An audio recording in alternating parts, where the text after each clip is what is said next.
मित्रों, ये दुनिया किसी चमत्कार से खाली नहीं। यहाँ किसी चमत्कार या रहस्य की कोई कमी नहीं है।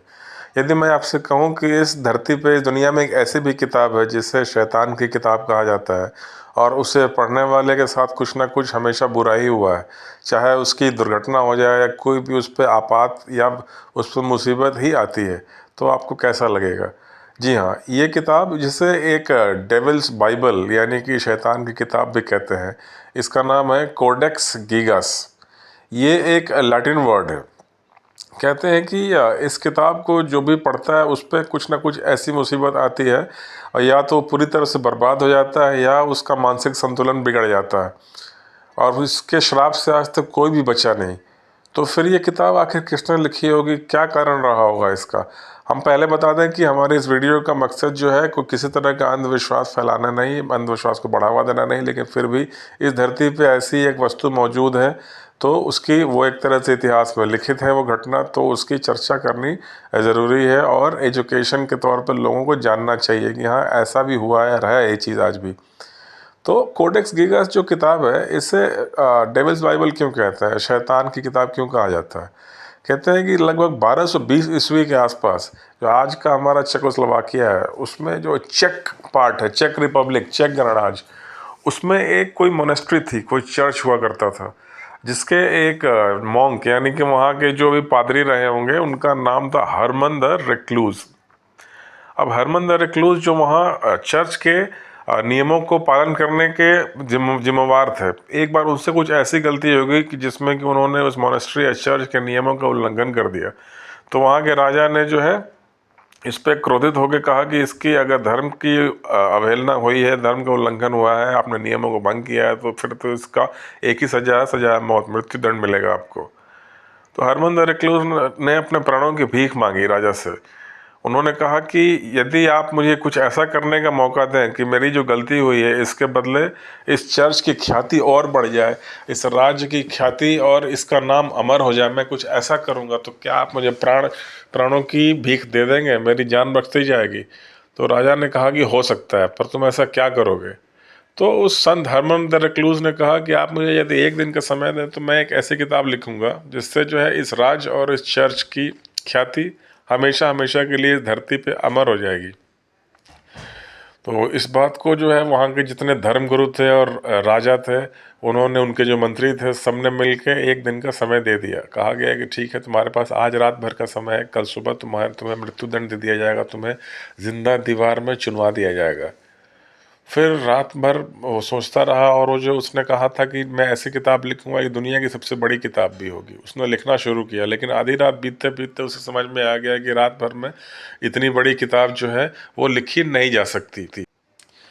फिर उसने सोचा कि यदि मुझसे गलती हुई है तो गलती से बचाने वाला, जो मैंने गलती की है इस पर तो मुझे मृत्युदंड मिलना चाहिए, लेकिन जो है इससे कोई बचा सकता है तो कोई शैतान ही बचा सकता है। इसलिए उसने शैतानों के देवता लूसीफर को याद किया। लूसीफर जो है उसके सामने प्रकट हुआ, उसने उसने प्राणों की भीख मांगी।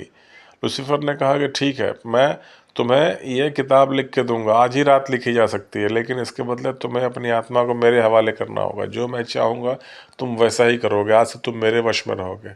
इस जान बचाने के लिए जो है वो संत यानी कि जो हरमन द रेक्लूज बात मान जाते हैं शैतान की, और उसके बाद जो है शैतान ने उस किताब को पूरा किया, रात भर में ही वो किताब पूरी हो गई। और आज जो ये किताब है, कहा जाता है कि ये इतनी बड़ी है कि इससे अगर पूरी तरह से कोई 20 साल तक लगातार लिखे तब जाके जो इतनी बड़ी किताब लिखी जा सकती है। और उसमें जो है उस किताब में ख़ास बात यह है कि वो दुनिया की सबसे भारी किताब है, और उसमें कागज़ के पन्नों की जगह जो है आज भी जो वो किताब मौजूद है स्वीडन की रॉयल लाइब्रेरी में, वहाँ पन्नों की जगह गधों के चमड़े का यूज़ किया गया है। और कहा जाता है कि लगभग इसमें 160 जानवरों के, गधों के चमड़ों से पन्ने बनाए गए हैं जिस पर अजीब अजीब सी आकृतियाँ और कुछ कुछ बातें लिखी हुई हैं। और इस किताब का वज़न जो है लगभग 80 किलो है। इसकी लंबाई 36 इंच और ये 20 इंच चौड़ी है। और कहते हैं कि इस किताब के जो पहला जो पृष्ठ है, मुख्य पन्ने पे जो है एक शैतान का चित्र बना हुआ है, और ठीक उसके सामने वाले पेज पे जो है किंगडम ऑफ हेवन, यानी स्वर्ग के राज का चिन्ह बना हुआ है, यानी ये अच्छाई और बुराई दोनों को एक साथ ही लेके चलती है।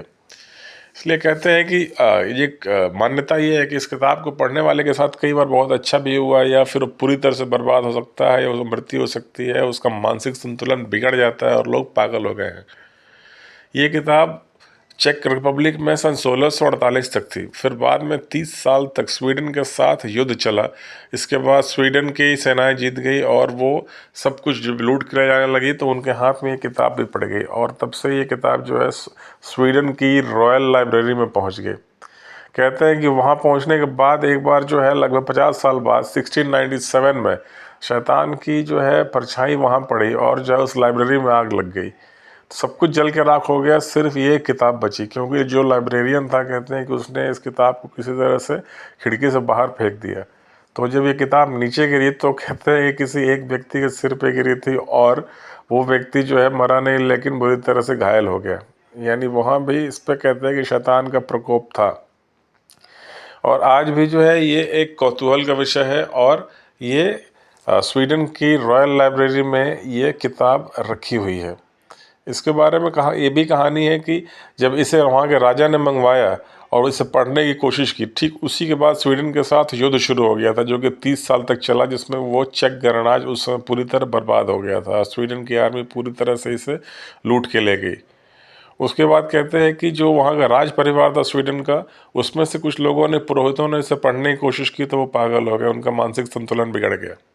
इसीलिए इसे आज भी डेविल्स बाइबल कहते हैं। और ये जो स्वीडन की रॉयल लाइब्रेरी है, वहाँ एक विशेष कमरा बनाया गया है इस एक किताब को रखने के लिए। वहाँ पर ये किताब रखी हुई है, टूरिस्ट के लिए ये ओपन है, टूरिस्ट लोग इसे जाके देखते हैं। लेकिन इससे कुछ ऐसी कहानियाँ और 800 साल की रहस्य जुड़ी हुई है कि इसे पूरी तरह से पढ़ने और खोलने की हिम्मत आज भी लोग करने में डरते हैं। तो ये थी एक छोटी सी कहानी कोडेक्स गीगास की, यानी डेविल्स बाइबल की। यदि ये कहानी पसंद आई हो तो प्लीज़ मेरे वीडियो को लाइक कीजिए और मेरे चैनल को सब्सक्राइब कीजिए। और फिर मिलते हैं बहुत जल्दी, फिर ऐसे ही किसी रोचक विषय को लेकर आपके सामने आऊँगा, और हम अपने इस ज्ञान को पूरी पब्लिक के सामने लाने की कोशिश करेंगे। बहुत बहुत धन्यवाद। प्लीज़ फिर से अनुरोध है कि मेरे वीडियो को लाइक ज़रूर कीजिए और चैनल को सब्सक्राइब कीजिए, ताकि जो है मुझे इसी तरह के मोटिवेशनल वीडियो बनाने की मोटिवेशन मिले।